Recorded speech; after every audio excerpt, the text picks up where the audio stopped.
നമസ്കാരം, എല്ലാവർക്കും പുതിയൊരു വീഡിയോയിലേക്ക് സ്വാഗതം. നല്ലൊരു നാടൻ മാങ്ങാച്ചാർ ഉണ്ടാക്കുന്നത് എങ്ങനെയാണെന്ന് കണ്ടു നോക്കിയാലോ. ഇതിനായിട്ട് 4 മാങ്ങ എടുത്തിട്ടുണ്ട്. അത് ക്യൂബായിട്ട് അരിഞ്ഞിട്ട് 1 ടേബിൾ സ്പൂണോളം ഉപ്പ് ചേർത്ത് നന്നായി ഇളക്കി യോജിപ്പിച്ച് കുറച്ച് നേരത്തേക്ക് നമുക്കിതൊന്ന് മാറ്റി വെക്കാം.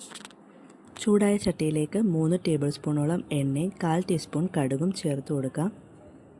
കടുകൊന്ന് പൊട്ടി വരുമ്പോഴത്തേക്കും അതിലേക്ക് 1 ടേബിൾ സ്പൂണോളം ഇഞ്ചിയും വെളുത്തുള്ളി ചതച്ചതും കൂടി ചേർത്ത് നന്നായിട്ടൊന്ന് യോജിപ്പിച്ച് കൊടുക്കാം. ഇനി പൊടികൾ ഓരോന്നായിട്ട് നമുക്ക് ചേർത്ത് കൊടുക്കാം. ആദ്യമായിട്ട് മഞ്ഞൾപ്പൊടി ഒരു 1/4 ടീസ്പൂണോളം ചേർത്ത് കൊടുക്കുന്നുണ്ട്. 1 ടീസ്പൂണോളം കായപ്പൊടി ചേർത്ത് കൊടുക്കുന്നുണ്ട്. 1 ടീസ്പൂൺ കടുകും ഉലുവയും വറുത്ത് പൊടിച്ചത് ചേർക്കുന്നുണ്ട്. 2.5 ടേബിൾ സ്പൂൺ കാശ്മീരി മുളക് പൊടിയാണ് ഞാനിവിടെ ഉപയോഗിക്കുന്നത്. അതും കൂടി ചേർത്തിട്ട് നന്നായിട്ടൊന്ന് യോജിപ്പിച്ച് കൊടുക്കുക.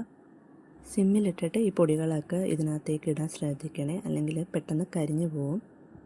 ഇനി ഇതിലേക്ക് നമുക്ക് നേരത്തെ ഉപ്പിട്ട് മാറ്റി വെച്ചിരുന്ന മാങ്ങ ചേർത്ത് കൊടുക്കാം. 1 മണിക്കൂറോളം ഞാനിത് ഉപ്പിട്ട് മാറ്റി വെച്ചിട്ടുണ്ടായിരുന്നു. ഉപ്പൊക്കെ നന്നായിട്ട് മാങ്ങയെ പിടിച്ചിട്ടുണ്ട്. അതിൽ നിന്ന് വെള്ളവും ഊറി വന്നിട്ടുണ്ട്. ആ വെള്ളവും നമ്മൾ ഇതിനകത്തോട്ട് ഉപയോഗിച്ചിട്ടുണ്ട്. ഇനിയും കുറച്ചും കൂടി നമുക്ക് വെള്ളം ഇതിനകത്തോട്ട് ആഡ് ചെയ്യേണ്ടതുണ്ട്. ഞാൻ ഈ അച്ചാറിൽ വിനാഗിരി ഒന്നും ഉപയോഗിച്ചിട്ടില്ല. നിങ്ങൾക്ക് വിനാഗിരി ഉപയോഗിക്കണമെങ്കിൽ ഉപയോഗിക്കാം. പൊടിയുടെ പച്ചമണമൊക്കെ മാറുന്നവരെ നന്നായിട്ടൊന്ന് വഴറ്റി കൊടുത്തുകൊണ്ടിരിക്കുക.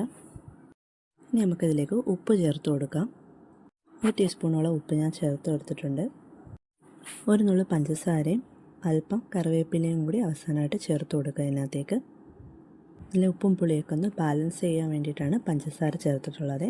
അപ്പം നമ്മുടെ അച്ചാർ ഇവിടെ റെഡി ആയിട്ടുണ്ട്. തണുത്ത ശേഷം ഒരു ഗ്ലാസ് കുപ്പിയിലിട്ട് അടച്ച് സൂക്ഷിക്കാം. വീഡിയോ ഇഷ്ടമായ സബ്സ്ക്രൈബ് ചെയ്യണേ. Thank you.